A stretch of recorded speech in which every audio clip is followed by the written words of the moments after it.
Good. Hey, thanks, by the way. Oh, did you read about it? Yeah, I've been looking for it. Yeah. It's so antiquated. It's. What do you do? So much of what we do is first finding out statutorily if we can do it. And that's not an easy thing to answer because you have to interpret it. And it's not ideal. It was only supposed to be a stopgap to go from township to charter city. It's just never made that jump for whatever reason. I don't know why. Well, the problem really comes down to it when you got to look at like police accountability, because there's a lot of people that are afraid of them and they're afraid to call. So a lot of the crime rate gets worse and worse, and people are left to fend for themselves, and then they're criminals.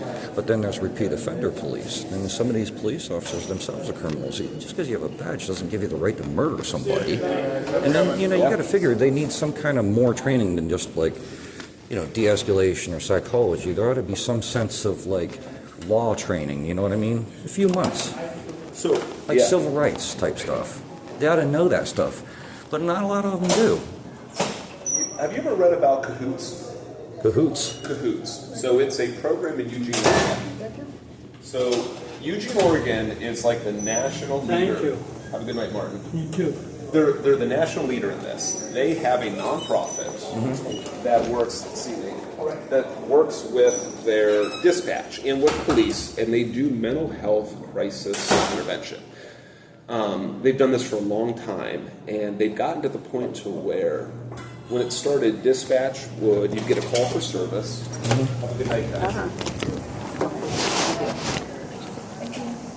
They'd get a call for service, and the Cahoots, if the dispatcher sensed that could be a mental health thing, or drug, I think even they did drug stuff, the dispatcher would call Cahoots, and they would send out a team to accompany the police. But they got so good at doing it that the dispatchers, when they felt really confident it was a mental health thing, would just send Cahoots.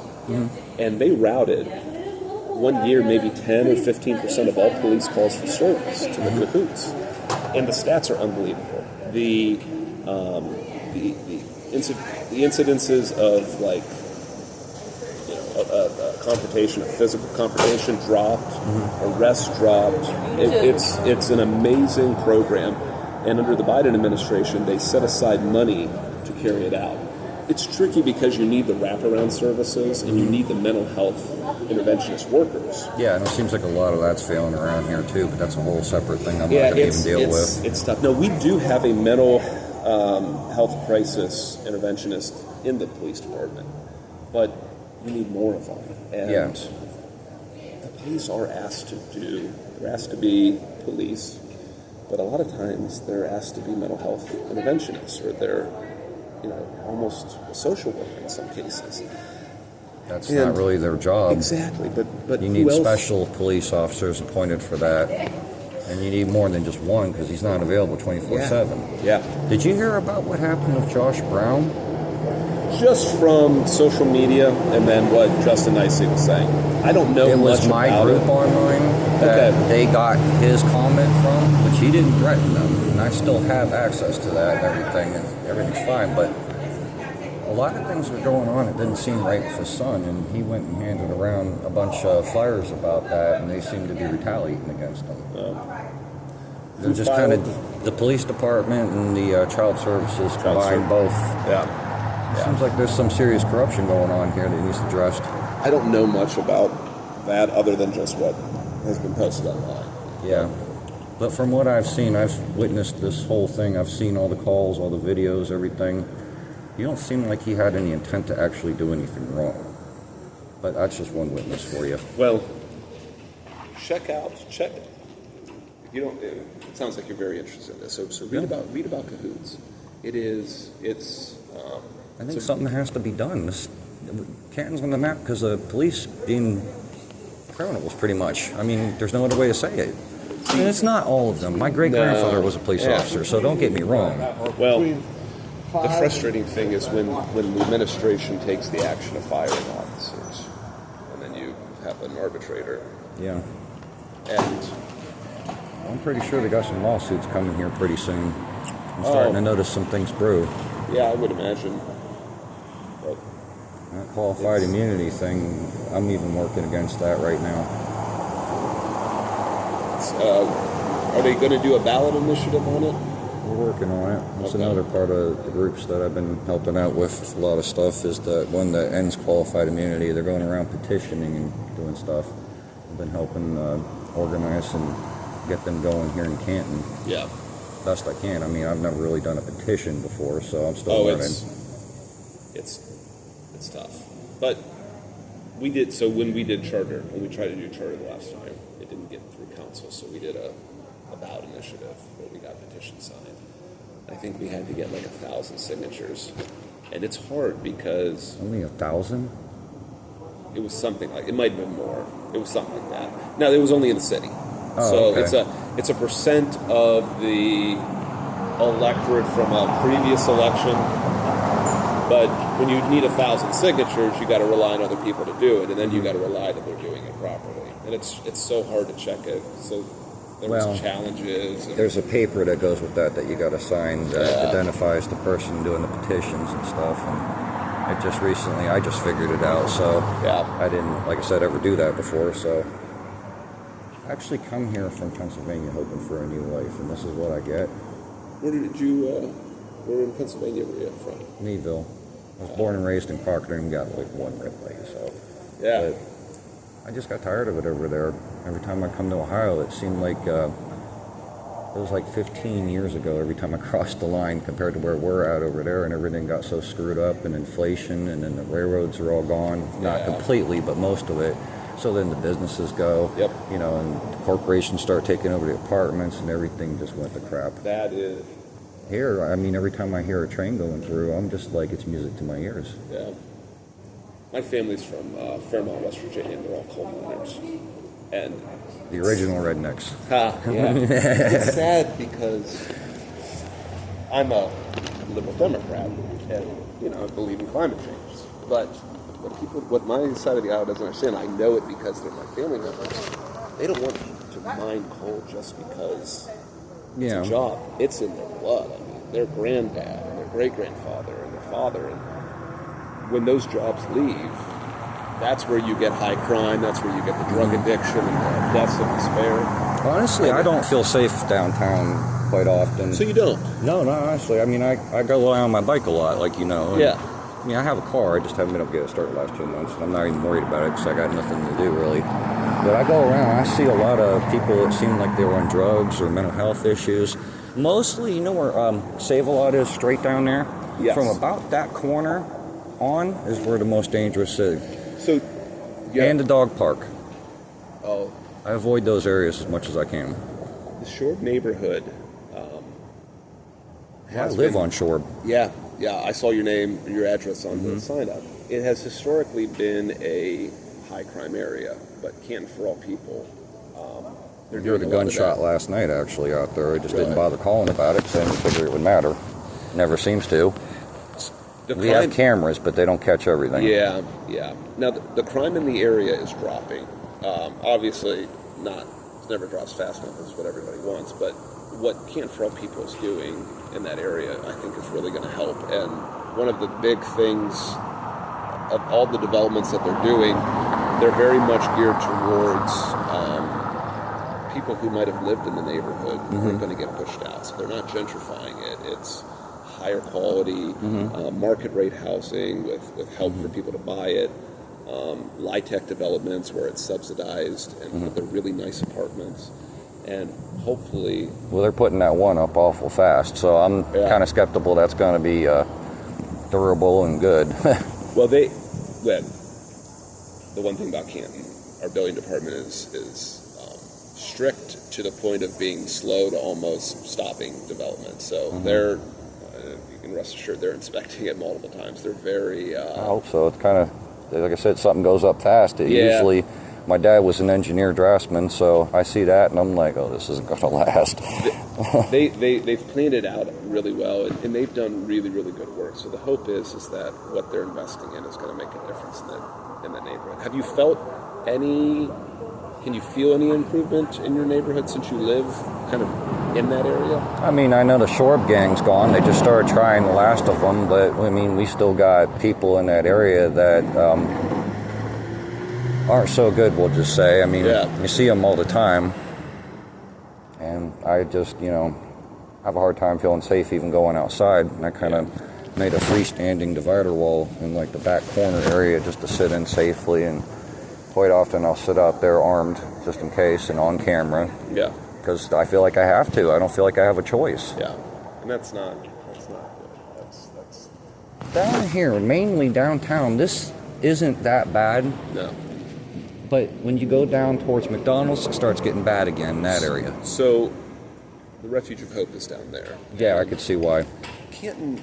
Don't they have a day center for this? And they just kick them all out during the day, and like they got nowhere to go, so they come around here and get in trouble. And Canton has a decent amount of services for homeless, but it's so you get meals, you get the Refuge of Hope, but it's more about the short term and not The long term, yeah. I've seen it. In my mind, I've known people that have been through that, and thank God they're not going back to it. They only needed it once, and they were fine. They just got a bad landlord in a bad area was all. I'm a believer that crime, and to a certain extent, what you were talking about with the police, it's such a direct link to poverty. And until you solve the root cause of crime, and which mindset in the community. It's really just comes down to mindset, I think. I was told a story by a friend of mine who was born in 1914 that died a few years ago, and he says about a circus and an elephant. And the elephant would go out every day and perform and then get put back in the cage until the day it retired. Then it got put out in the pasture, but it would never move until the day it finally died. They still thought it was in the cage. Mindset's everything with people. They need hope. They need a reason to hope. You need It's not just economic opportunity. They need inspired. Yes. And Denmark has something called flex security, and Denmark is very good at this. And what they do is they have really, really strong social services. So when you lose a job, you are put immediately into a new training thing, and then you're put into a job, and you never have those periods where somebody, exactly what you said earlier, they're just they don't. Once you're unemployed for a certain amount of time, you are almost pulled out of the community. So you're disconnected. I mean, unless you go out and volunteer somewhere or something, then it's just that's a gray area. But you got to keep like the workforce development and retraining to really tackle poverty. I think that's the answer to a lot of problems. Not necessarily arresting more people, but trying to solve the reason why they're committing crimes. People are going to feed themselves. And no matter what. If they can't do it legitimately, they're going to find other means to do it. Well, the Shorb market down there, the free market, they're right now they keep running out of food every day.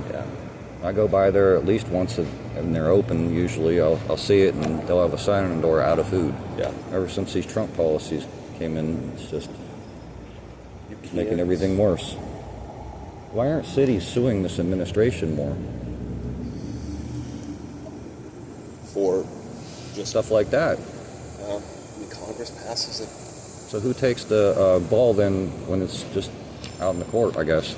Is it the city or the state? Because obviously the federal government ain't doing nothing. A lot of people don't know this. Stark County government received, I want to say, $3, $4, $5 million. Stark County, the commissioners, received $3 or $4, $5 million of rent assistance during COVID. They turned it all back over to the federal government. So, what you have is you've got a federal government that's going after the poor like they do, and then you have a state that, in the state budget, they did a tax cut, and they've talked about this a lot. The tax cut only pertains to people making over $100,000. So up to $100,000, you pay 2.75. You did. 100,000 and over, on the $100,001 on up, you paid 3.25. The only cut they did was they took it from 3.25 to 2.75. It's going to cost about $1.1 billion a year when it's fully enacted. And to make up for that, they cut school, they cut all these different programs. So then it trickles down to the county. So what does the county do? The county's got ARPA money. What are they doing with their ARPA money? They're building a new jail. So they don't do anything. So then it trickles down to the city. The city has, you can only tax people so much. And so, yeah, it all falls on the city. And while the city has to do that, the programs that build affordable housing, it's called home funds. So there's these things called LIHTC developments. I have 2 going into my ward. Somebody can get a 1-bedroom apartment, including utilities, for like $375 a month. And it's really, really nice. It's in a safe neighborhood, services around it. It's great. Sounds like a good opportunity for people who need it. Exactly. Screen them good. The federal government cut the home funds program that funds those. And so we got like $3 or $4 million a year from that. So you can't make that up in the city budget. You got to cut somewhere because we can't print money like the federal government. So yeah, it all falls on the city.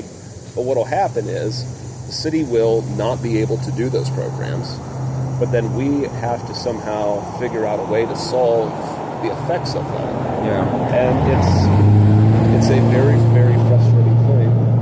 And some kind of fundraisers the city can do, like an ongoing thing or something. Be creative. Yeah. Might have to, just to keep everything going and keeping the city from getting bankrupt. The HEAT program that helps low-income people heat their houses done away with. And so, yeah, you look for. Hi, how are you? You look for things that can fill the gaps, but they just keep creating more and more gaps. Yeah.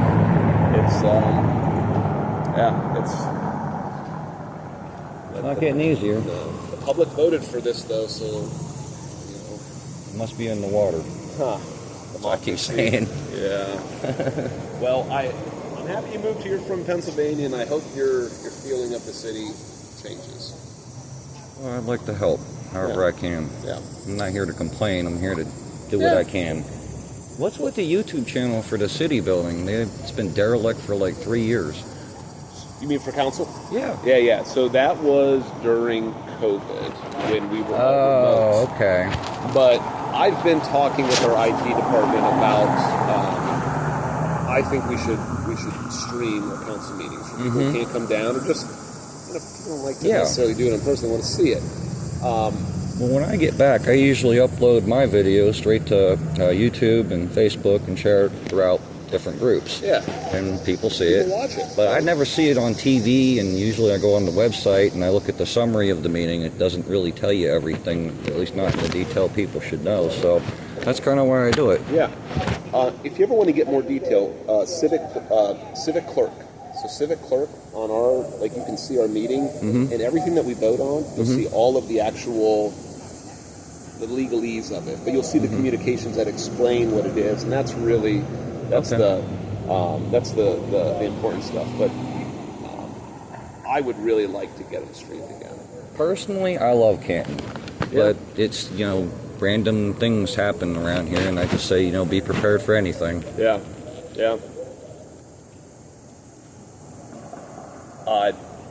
One thing I guess this is a shameless plug. So one of the big initiatives that council had with ARPA was investing in our parks. So if you go to Weiss Park, which is on 25th and Market, it kind of borders my ward, and it's in Frank Morris's ward, right on the border. But every quadrant, so Weiss Park, Harmont Park, the Southeast Community Center, and then Giro, I think, maybe, or it's by the Union Hall, the Wonders of Pipe Rivers Union Hall in Southwest, destination playgrounds and splash pads for kids. The one in my area, on a weekend you'll have 100, 200 kids there, and it's great because every quadrant has one, so it's not like the nice area got them and the bad area didn't, and actually they're all equally as nice. So little things like that. We're trying to have nicer things for kids to do, and just try to make it as nice of a city as possible. I like Canton. I haven't lived anywhere else, but Never a dull moment. It's always a new adventure. Doesn't matter which direction you go, just getting out, enjoying the day, and dealing with what comes. Yeah. Well, and thanks for coming down here. And thanks for talking to me. I want people to feel like, they're safe and welcome, that they got something to say. They should be able to say it. Yeah. I mean, I know Justin comes a little strong, and I keep telling him, like, you really need to chill, man. Like, how do you expect to get anything actually accomplished when you come at it like that every time? I don't blame him for being mad, but, like, come on, you got to come proper. I can understand that, the topic that he's talking about. I have kids. I'm hyperprotective, as any parent is over kids. And My daughter died at 5 years old. She had a hypoplastic left heart syndrome. That was another reason why I left PA. So, I still kind of have a hard time around kids, but I'm all right. I'm so sorry. It really could. The system kind of failed, so. Oh, I'm so sorry. Used to call her Mighty Midget.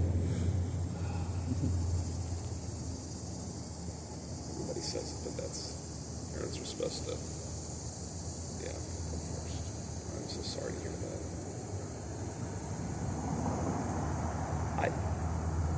I can understand his passion on that issue.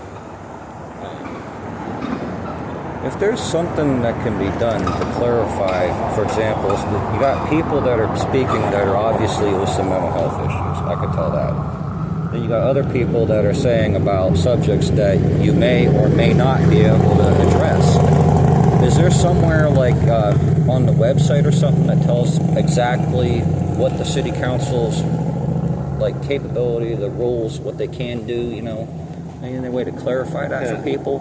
So I would suspect that if we do have it, it's not as thorough as what it needs to be. Yeah. We have a bad, council didn't have a Facebook page until I worked with the clerk and we got one going. Now That's good. It's not robust like it should be, but we don't do a good job of getting that information out. And we're still in the mindset of relying on the radio and the paper.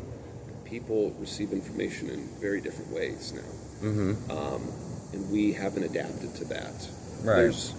There's a bit of a resistance to it because to do it correctly requires expenditure of funds. So the idea is do you produce and promote things like that and do so with taxpayer dollars? Is that us campaigning or not? You don't want to, the city can't use money to promote its elected officials.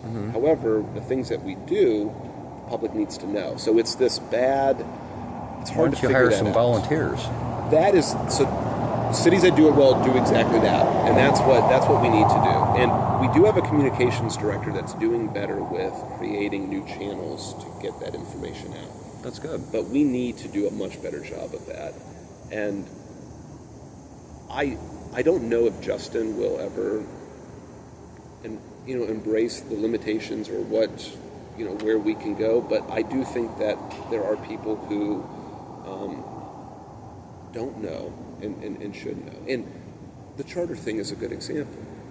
The city of Canton needs to be a charter city. We just do. But the public will never approve that if they don't understand. But wouldn't that incorporate the township or the county? Charter? No. Okay. So it's only city. It's only the city. All right.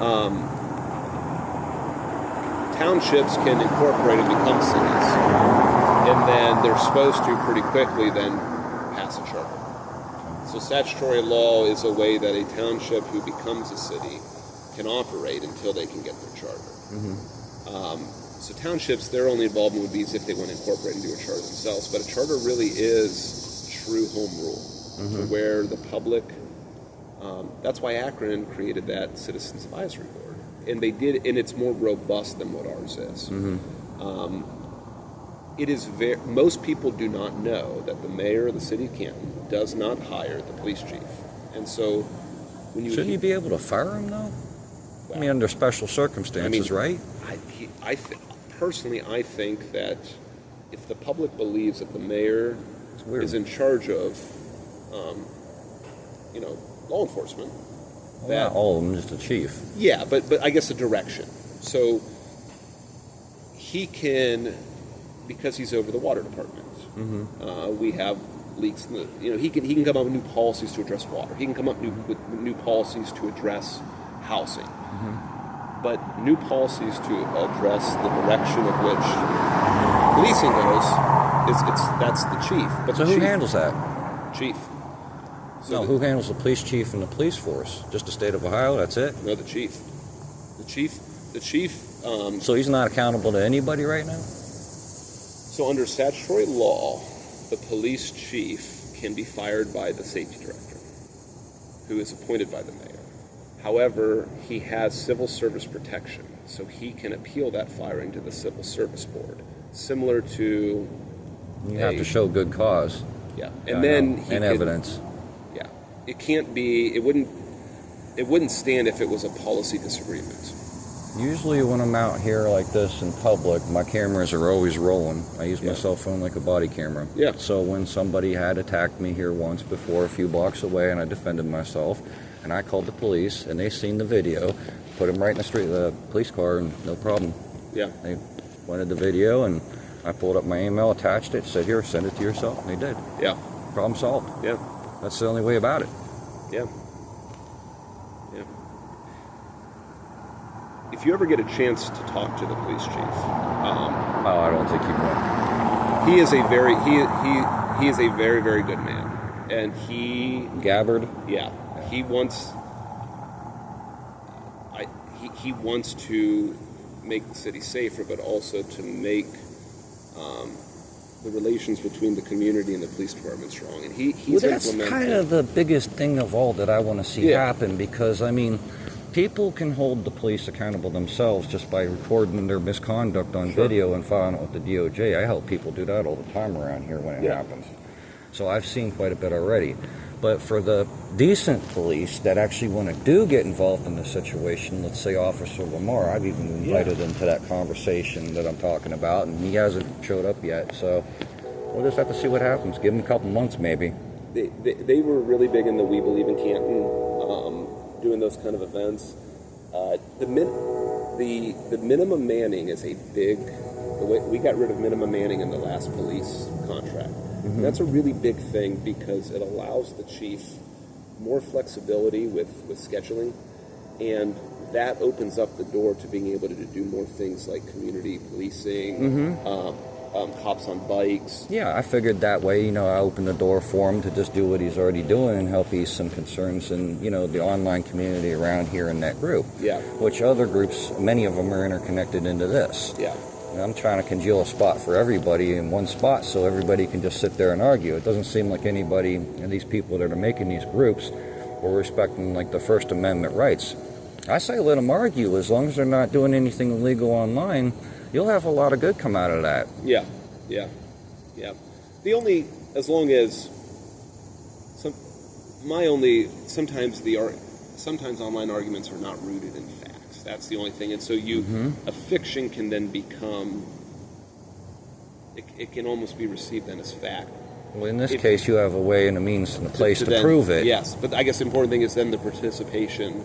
As long as they're not making threats, posting anything illegal, as long as they're not trolling or harassing anybody. I mean, I've even told various officers that seem pretty decent and people that if you want to join in this conversation, you'd be doing the whole area a favor. Yeah. I think that... And I will absolutely stand up for their right to do so. I think that has to happen. I think what you're talking about is a good thing because I don't know, and we have a lot of police officers, so I don't know nearly all of them. But the ones that I do know, they really do. I mean, they really do care, and I think I've always thought that you can be in a middle ground to where you support the idea of law enforcement and the idea of rules being enforced and laws being enforced. That makes a civil society that just fulfills the Constitution and other social contracts we have here.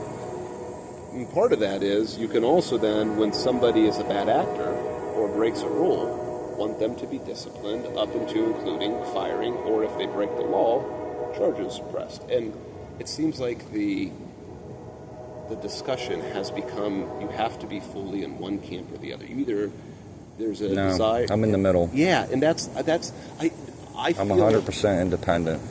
when I watch this debate on this, it doesn't feel like the middle is a place where it's almost acceptable for either side for someone to be in. To be, yeah, I support the police, but I also think that if they do something wrong, they should be held accountable like everybody else. Yeah, they shouldn't have more or less rights than the rest of us. Yeah. They just need to be, paid better and trained better.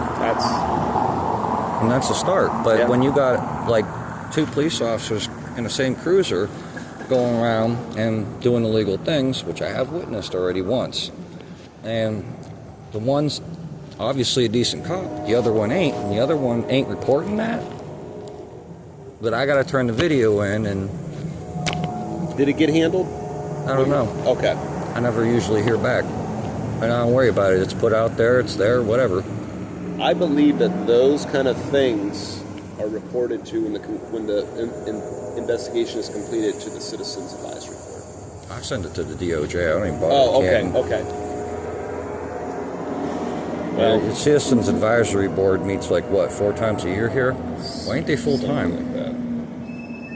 So it was made by a executive order by Burnaby, and I think there's certain limitations to what their power is.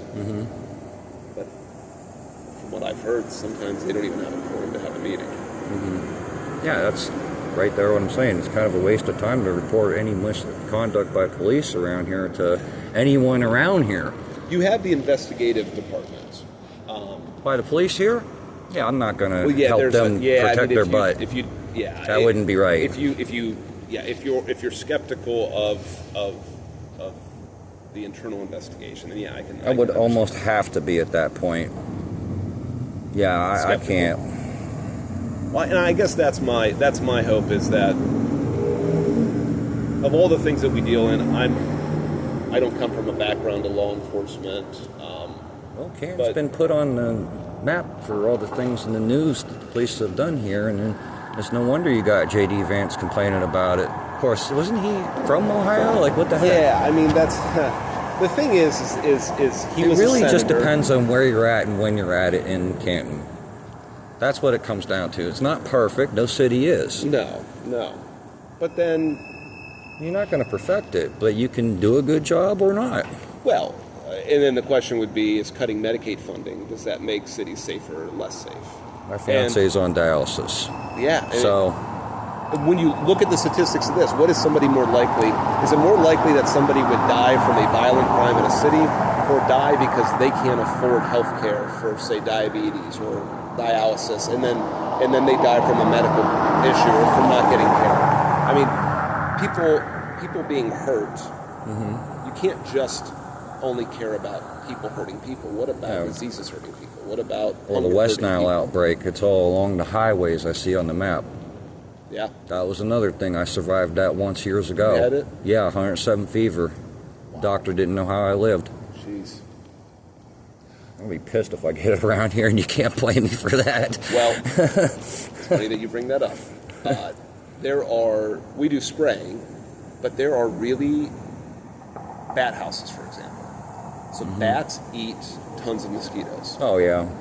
Dragonflies eat a lot of mosquitoes. Cities have had success with placing bat houses, dragonfly larvae, certain bird houses of birds who eat flying insects, and then deploying something called Into Care. So I actually talked to the health department a couple weeks ago about coming up with some ideas and do a pilot in my ward, because I've got Stadium Park and I've got some other parks and there's water through there, of trying some natural things mixed in with our spraying to see if not only can we not have as much disease, but can we lower the mosquito population in general and use natural, nature has a way of having an equilibrium on these things. I grow carnivorous plants as a hobby, believe me. I don't get drain flies or anything inside anymore at all. Yeah. Haven't for years.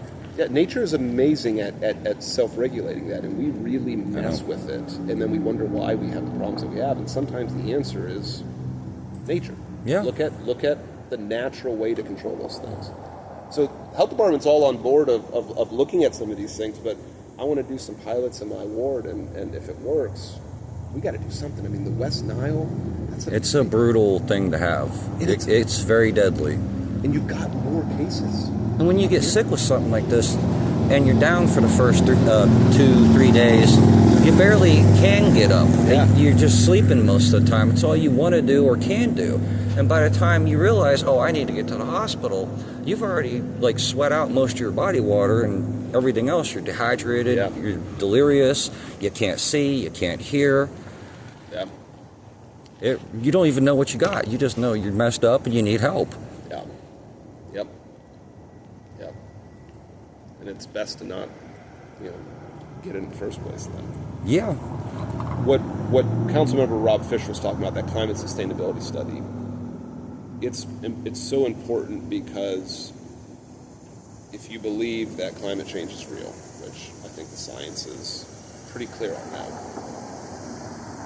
we're going to be experiencing effects of that. And so different cities in different areas are going to have different effects. So the things that we're going to have to be concerned with are increased mosquitoes, so disease from mosquitoes, flash flood issues, heat issues. And there's a lot of climate resiliency, community resiliency things that you can do that anticipate those changes in the future. Well, you got to keep in mind also, I mean, you can look this up, fact check it yourself. I've kind of wondered about that stuff over the years, and I found out that there was actually a time on the Earth's history there was no polar ice caps at all, and everything was pretty much rainforest. I think we'll live. After seeing that, I'm not all that worried about it. Just good luck finding an ice cube. Well, I think we'll live, but I think we'll have to adapt. Yeah. That's the thing is are we going to have a plan to start to adapt now so we're not in crisis mode? Well, there's people making whole cities out in the ocean that float, like there's some things called Lily Pad City. Oh. And if a big rogue wave comes in, it goes with it without destroying it. I thought it was pretty cool. Yeah. Yeah. Cool Seal is another cool thing. So Cool Seal for really hot climates, it is a paving coating that reflects the UV rays really well. The surface temperature stays 10 to 20 degrees lower because of this this coating, and it helps extend the life of pavement. Yeah, I've been a woodsman my whole life. Another one of my YouTube channels was actually nature videos where I go so far off the grid you don't even get a cell phone signal and camp out for like weeks. Yeah. That rain felt really good on the way back. Otherwise, I'd have took you up on that. But it's not very often I get a chance like that to ride like I used to. But so yeah, I'm very familiar with like nature and environmental stuff like that, and how usually cities are about 10 to 15 degrees hotter because of all the pavement and everything. Yeah. Tree canopy is such an important thing. Why don't they plant fruit trees to feed the homeless? I guess you'd have to clean up the mess, huh? That, and I think put some kind of net, the attracting of insects too. I think they're disease prone. But I've started in my ward starting to get some more trees planted. Just every year plant a few. Yeah. And, it doesn't make a big difference in the next 10, 15 years, but 50, 60 years from now, it'll matter. I think that's what's going to cool the climate off the most. That's like the Earth's lungs right there. The more of it, the better. Yeah, there's no better investment than planting trees. No better investment at all. Again, nature knows how to self-regulate. And you can't win against it. No. It always wins, no matter what you do. When you look around this area, nature intended this to all be trees. And we've done away with that, and you've got to replace those trees somewhere. Yeah. Singapore is way ahead of the curve on that kind of stuff. The green roofs and I've seen the moss on the buildings that they intentionally grow. That was pretty cool. They're living in a future world, and they've really figured out how to maximize that stuff. They've got some really, really innovative ideas. You should give somebody like a tax incentive to do that around here, for X amount of time, like so many years. Give them like maybe 1 or 2% off their tax or something, Yeah, that's a great idea. You might see more of it. Like a 50-50 grant to plant trees, something as easy as that. Yeah. Well, I got to get home for bedtime. Yep. Hey, it was nice talking to you as always. Yeah. if you ever have any questions on anything, I try to answer the best I can, or I'll try to find an answer for you. And if you need to get through to Justin and he's being hard-headed, let me know. I'll help you out. I know how he is. You know, on that issue, I get the passion. I get the. You should check out that Josh Brown thing. There's something really wrong with that. Yeah, I will. It's police retaliation, CPS retaliation. I think that the woman that was the what do you call it? The caseworker was sued many times too. It wasn't just him. There's a precedence for it. Well, let me inquire about it, and I appreciate you saying that, and I will. I appreciate you taking the time. Yeah, I'll read about it. All right. Yeah. Thank you. Have a good day. You too. Travels. Be safe.